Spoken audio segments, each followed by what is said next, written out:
السلام عليكم ورحمة الله وبركاته. جرى جرتو جنة جرى namoonni gara chaanala kiyyaa dhufaa jirtan hundumti keessanuu galatooma.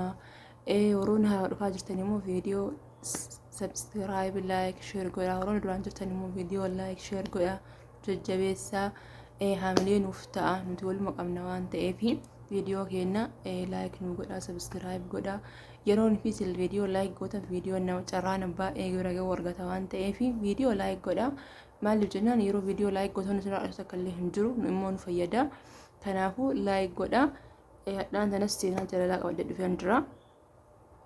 Namoonni seenaa garaagaraa qabdan seenaa jireenya keessanii seenaa jaalalaa mudannoo mana madaamii keessaa namoonni seenaan kiyya kun na barsiisettanii gama lakkoofsa kiyya duwwaa 5 98 78 91 44 koodiin Saudi Arabiyaadha. Naqunnamuu dandeettanii jechuudha. Gama telegiraamaa fi gama WhatsAppitiin namoonni seenaan kiyya kun nama barsiisaa namni irraa haa baratu jettan yoo jiraate gama telegiraamaa fi gama WhatsAppitiin heloo yoo jettan isin keessummeessuuf qophiidha. Gama seenaa jaalalaa keenya gadhaatti isin dabarsa.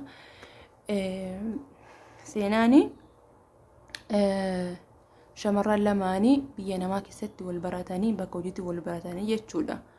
Bakka hojiitti wal baratanii hedduu wal jaalatanii achi booda akka obboleewwaniitti walitti dhiyaatanii waggoota dheeraadhaaf wajjin turanii achi booda garmalee wal jaalatanii isheen takka abbaa manaa qabdu isheen takka immoo abbaa manaa hin qabdu.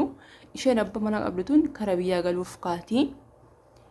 Gisee kara biyyaa galtu kana maal goote erga biyya galtee booda hiriyaa ishee tana garmalee waan jaalattuuf akkamittiin ofii dhiyeessuu qaba jettee yaaddi. Isa booda biyya geettee booda maal goote obboleessa abbaa manaa ofii wajjin wal barsiiste jechuudha. Obboleessa abbaa manaa ofii wajjin wal barsiiste san booda jarri wal baratanii wajjin haasawuu eegalanii achi booda haasawa keessa hariiroon isaanii gara jaalalaatti jijjiirame.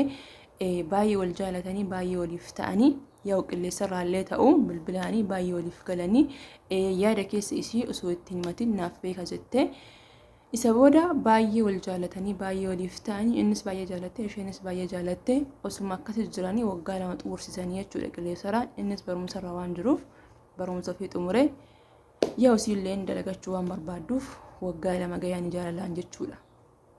Isa booda inni waggaa 2 booda gama maatii keetiitti argachuu qabaa jedheen siileen hayaa jettee gammaddee garuu haa ta'u malee jidduu haa xiqqishuu si'itti yaada ta'e maalidha biyyi jarreen lamaanii baay'ee addaan fagaatu hoo xiqqishaatee deemsa guyyaa lamaati.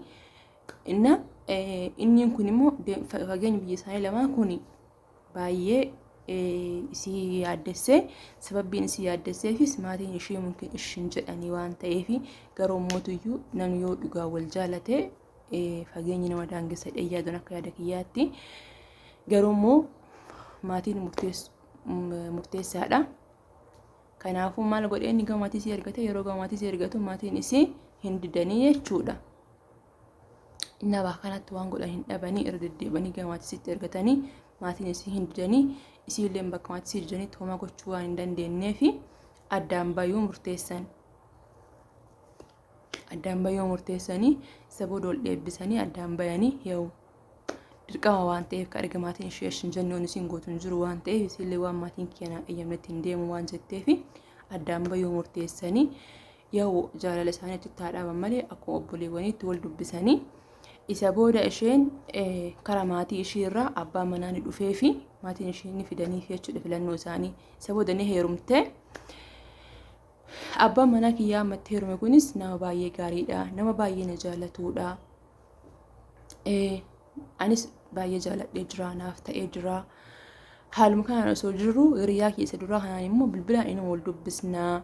Innis yeroo turtii xiqqoo booda maatiin isaa kaffilanii fuudhee wajjin jiraachuu eegaleera. Inni amma abbaa ilmaaniiti. Ilmaan horeeraa.